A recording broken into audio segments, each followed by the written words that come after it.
हमें आने वाले वक्त में ऐसे बहुत से शहर मिलेंगे जो पहले तो ज़मीन के ऊपर मौजूद थे, मगर अब वो समुंदर के अंदर डूबे हुए हैं। ग्रीस के समुंदर में 5000 साल पुराना एक पूरा का पूरा मुल्क डूबा हुआ है, जिसको पावलो पेट्री कहा जाता था। वक्त के गुजरते गुजरते हमारे अर्थ की जियोग्राफी चेंज हो रही है। ग्लोबल वार्मिंग की वजह से ओशंस का पानी बढ़ रहा है और इस बात में कोई शक नहीं है कि आने वाले सालों में दुनिया में बहुत से ऐसे शहर होंगे जो आधे पानी में होंगे। इस ग्लोबल वार्मिंग के नतीजे में इंडिया, पाकिस्तान और बांग्लादेश के कौन कौन से शहर कितने और कब डूबेंगे, आज आप लोग इस वीडियो में सब जानने वाले हैं। रियलिटी फैक्ट्स में एक बार फिर से खुशामदीद नाजरीन। कहीं ना कहीं तो हम सब ने इस ग्लोबल वार्मिंग का नाम तो सुन ही रखा होगा। हमारे प्लैनेट का एवरेज टेम्परेचर दिन ब दिन बढ़ता ही जा रहा है, जिसकी वजह से ग्लेशियर्स जल्दी से पिघल रहे हैं। आज 188 से लेकर 2022 तक हमारे प्लैनेट का एवरेज टेम्परेचर 1.4 डिग्री सेल्सियस तक चला गया है। लेकिन अगर पिछले 20 साल का टेम्परेचर देखा जाए तो वो हर आने वाले साल से ज्यादा गर्म होता है, और जिसका मतलब ये है कि रेशो का टेम्परेचर तेजी से बढ़ रहा है। नासा का कहना है कि 95% इस ग्लोबल वार्मिंग में ह्यूमन एक्टिविटी का भी इस्तेमाल पैदा होगा, जिसमें मास लेवल पर डिफोरेस्टेशन और फॉसिल फ्यूल का भी इस्तेमाल होगा। फॉसिल फ्यूल से निकलने वाली गैस जो मुख्तलिफ एटमॉस्फेयर में जमा होकर ग्रीन हाउस इफेक्ट बनाती है। अब इसके नतीजे में दुनिया भर में मौजूद बर्फ के ग्लेशियर्स आहिस्ता आहिस्ता मेल्ट होकर ओशंस का लेवल बढ़ा रहे हैं। फॉसिल फ्यूल इस्तेमाल करने से पहले ही ईयर 1800 से लेकर 1900 तक ओशंस का लेवल 6 सेंटीमीटर तक पहुंच चुका है, यानी तकरीबन 1.5 इंच। लेकिन फॉसिल फ्यूल्स इंसान के हाथ लगने के बाद से ओशंस के लेवल में खस्ता खासा इजाफा देखा गया। ईयर 1900 से लेकर 2000 तक ओशंस के लेवल में 90 सेंटीमीटर का इजाफा देखा गया, जो पिछले 100 सालों के मुकाबले में तकरीबन 3 टाइम्स ज्यादा है। इससे भी बुरी खबर ये है कि ईयर 2000 से लेकर आज 2022 तक सिर्फ इन 22 सालों को देखा जाए तो ओशंस का लेवल पिछले 100 सालों के मुकाबले में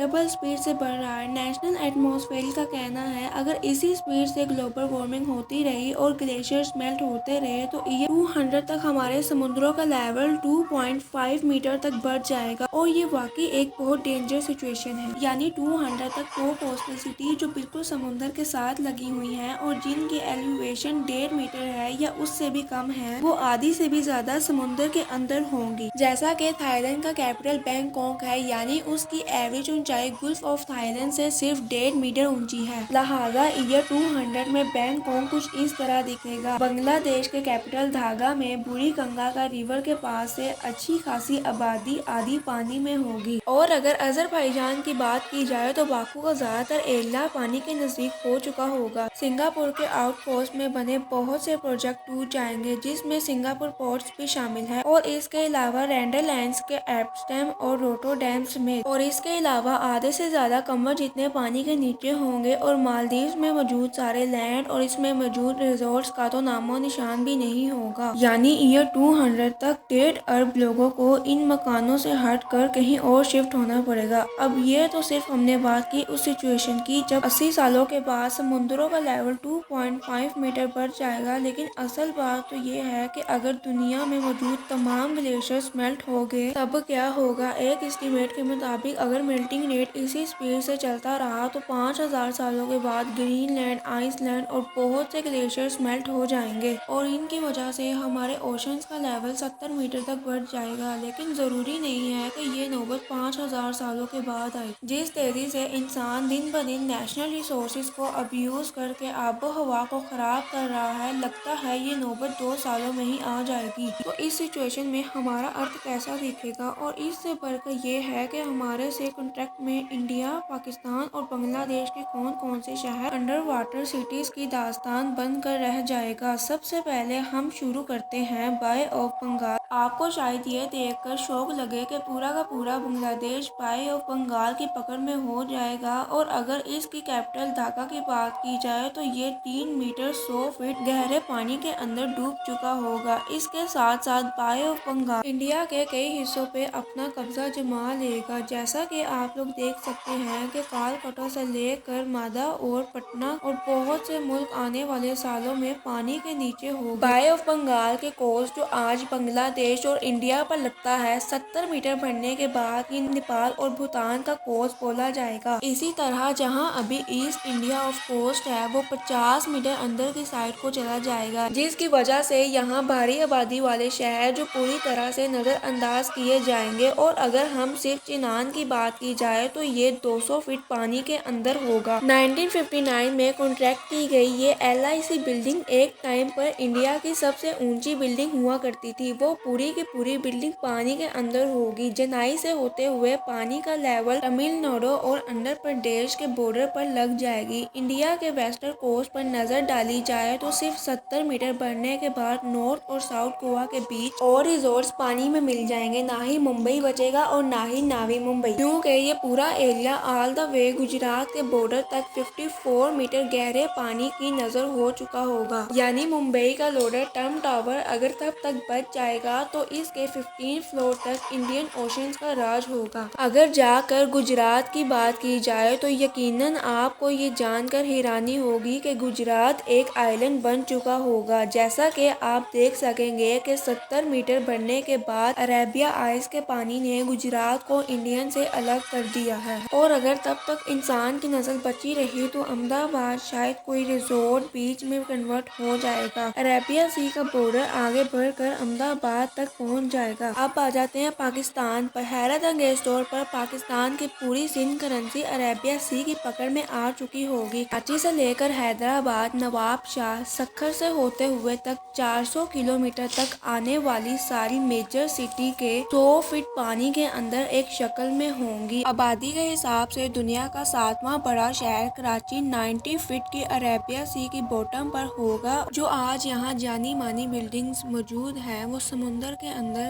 अंडर वाटर डिस्कवर की शक्ल में दिखाया जाएगा। या फिर इसके अलावा जो पाकिस्तान में मौजूद सदर्न कोस्ट पर एक पॉपुलर गवादर के नाम से मशहूर है। आज के लिए इतना ही। अगर अच्छी लगी है तो subscribe to my YouTube channel.